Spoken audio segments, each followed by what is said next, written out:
Bienvenue sur cette vidéo explicative de European Conquest. Aujourd'hui, je vais vous présenter comment fonctionnent les dynasties, mais aussi les mariages royaux et aussi, bien sûr, les unions personnelles, parce que tout est lié. Donc voilà, c'est parti. Donc déjà, faut comprendre que le principe de de mariage royaux, mais aussi d'union personnelle, c'est quelque chose qui existe que en Occident, parce qu'en fait, ça n'existe que dans la foi chrétienne. On n'aura jamais ça chez les musulmans, par exemple. Donc déjà, vous pouvez exclure pas mal d'endroits sur la carte. Mais par contre, c'est quelque chose de super intéressant en Europe. Donc je vais vous montrer comment ça marche. Alors c'est un peu complexe, mais on va commencer par, bien sûr, le principe d'union personnelle. Donc une union personnelle, en fait, c'est un deuxième royaume que que votre roi il a. Par exemple, du coup, au début de la partie, on va voir le royaume de Pologne, mais qui va aussi avoir le royaume de Lituanie en union personnelle. Ça veut dire qu'en gros, le roi de Pologne est aussi roi de Lituanie. Ok? Donc là, par exemple, sur cette carte, on peut voir que la Hongrie est une union personnelle de l'Autriche, ce qui fait que l'Autriche hérite de 50% de son développement. Ça l'enrichit pas mal. Et ça lui fait un allié en plus pendant les guerres. Du coup, c'est super intéressant les dépendances. Faut surtout pas les négliger. Ça peut faire énormément de différence. Et surtout, après, vous pouvez, au bout de 50 ans, les annexer à votre royaume. Donc là, on va aller sur un arbre assez complexe de dynasties en tout genre. Donc, imaginons, ici, on a 4 dynasties différentes. Bon, j'essaie de les représenter au mieux que je pouvais. Mais on va avoir la dynastie du Portugal, la dynastie de l'Espagne, la dynastie de l'Angleterre, et la dynastie de la France. Du coup, en croix orange, ce sont les gens qui sont morts. Donc, par exemple, ici, on a eu un roi espagnol. Ici, on a eu un roi anglais. Là, un roi portugais. Et enfin, un roi français en bas à droite. Et donc, tout ceux-là ont laissé leur place aux autres. Donc là, je me m'attarde que sur ceux qui ont eu le pouvoir. Sauf exception de cette personne-là qui n'a jamais eu le pouvoir, mais je vais vous expliquer pourquoi. Donc, sur cet arbre, l'entièreté des dynasties peuvent, l'entièreté des royaumes peuvent revendiquer le trône d'Espagne à la mort du roi. Alors, je vais vous expliquer pourquoi. Donc là, on a plusieurs relations entre eux. Déjà, on va avoir un mariage royal ici, entre le Portugal et l'Espagne directement. Donc, pendant que ce roi était en règne, il a fait marier sa fille au roi, à l'héritier espagnol. Ce qui du coup a fait que le roi d'Espagne, à un moment, était aussi le beau-frère du roi du Portugal.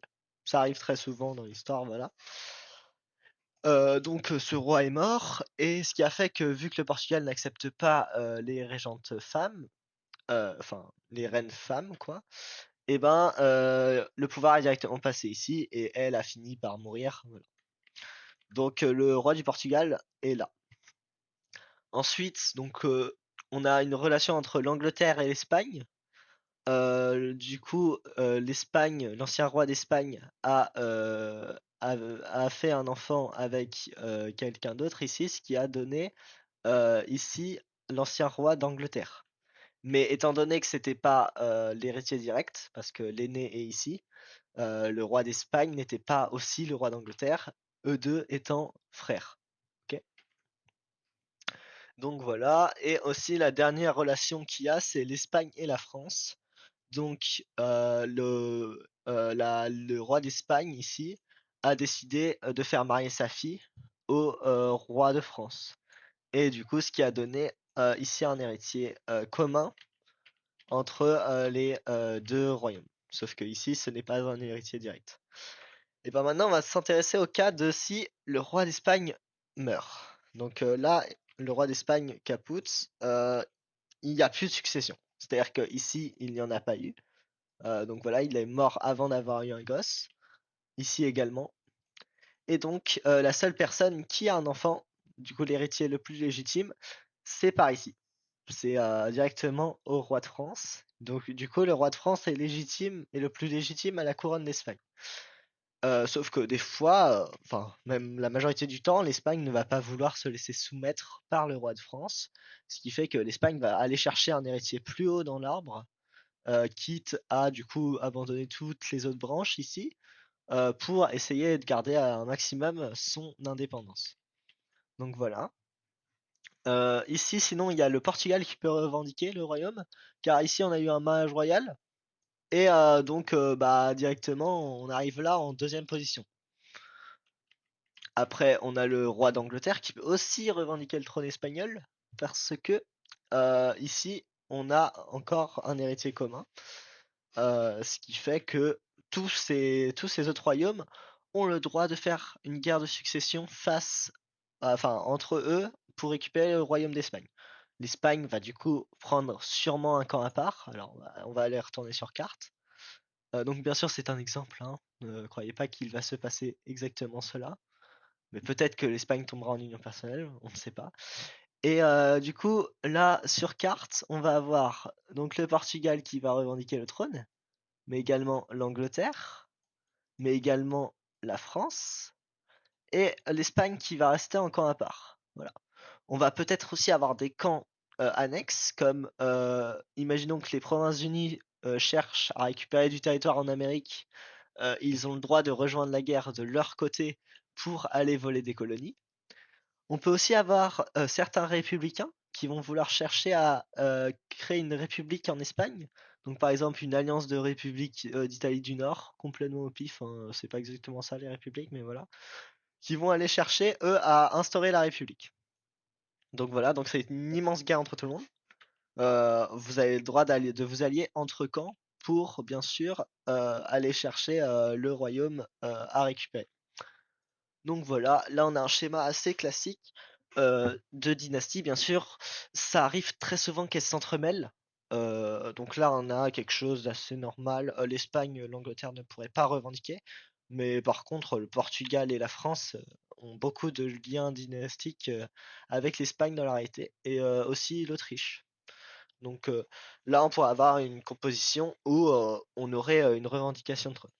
Alors, on a un autre cas pour récupérer des unions personnelles, ça va être la revendication de trône. Donc ici sur cette vidéo que j'ai réussi à retrouver, on a l'entièreté des dynasties régnantes en Europe à un moment d'histoire.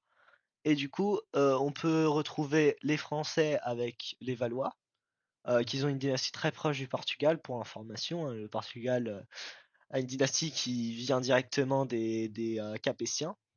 Et étant donné que les Valois sont des Capétiens indirects, c'est la même famille royale, logiquement. Ensuite, on va avoir les Habsbourg, qui sont principalement en Autriche et en Espagne. Autriche étant roi du Saint-Empire. Si l'Autriche tombe en guerre de succession, l'Espagne peut revendiquer le trône d'Autriche, mais également le titre d'empereur du Saint-Empire. Donc voilà, ça c'est quelque chose qui peut arriver.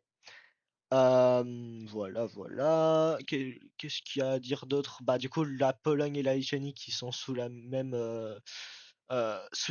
dynastie, étant donné que c'est le même monarque qui règne sur les deux.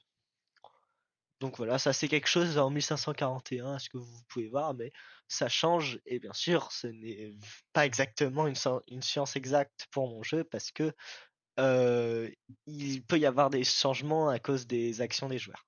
Donc ça, c'est un peu dur de savoir. Donc ici, on a un exemple de dynastie européenne. Si vous voulez vous rendre compte à quel point c'est entremêlé, vous avez juste à recopier ce lien, hein, si vous voulez l'avoir, je le mettrai sûrement en commentaire.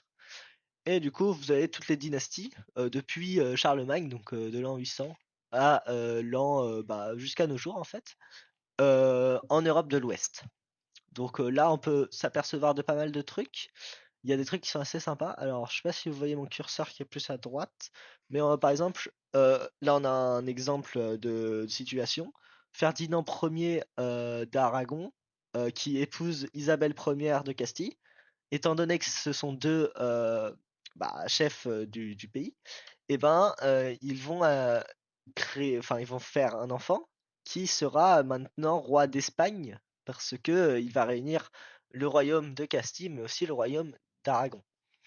Ensuite, on a le cas juste après, c'est assez marrant, euh, où l'Autriche va épouser, enfin, va donner la main de sa fille au roi espagnol, qui va du coup récupérer le royaume aussi d'Autriche et du Saint-Empire, et aussi accessoirement la Bourgogne, mais ça c'est encore autre chose. Et du coup, Charles Quint, qui est surtout connu sur ce nom, va récupérer tous ces royaumes, ce qui va lui donner une puissance vraiment grande à l'époque. Mais voilà, ça c'est encore un exemple de succession qui a eu dans la réalité et qui peut arriver du coup dans le jeu.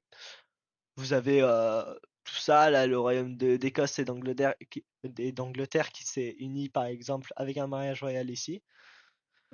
Donc ça arrive assez souvent, est-ce que vous pouvez voir. Et voilà. Donc par exemple aussi on a les Français qui ont imposé les Bourbons en Espagne plus tard, parce qu'il y avait un problème de succession. Donc ça aussi c'est possible, c'est d'imposer votre dynastie à l'issue d'une guerre de succession. Donc voilà. Donc aussi comment marchent les mariages royaux, parce que ça c'est peut-être un peu difficile à comprendre. Mais vous allez avoir en fait, on va pas aller marier souvent deux personnes qui règnent sur le pays parce que bah ça va être un peu compliqué. Sinon tous les royaumes vont s'entremêler et c'est pas ce que les gens cherchent à avoir. En fait, ils cherchent surtout à avoir des liens avec des pays, mais sans tomber en union personnelle. Donc par exemple ici on va avoir la France et l'Espagne. Donc les deux vont aller faire un mariage royal, disons. Donc là, on a le roi de France, le roi d'Espagne, et donc ils vont chercher à faire un mariage royal. Donc là, on a plusieurs héritiers, et voilà.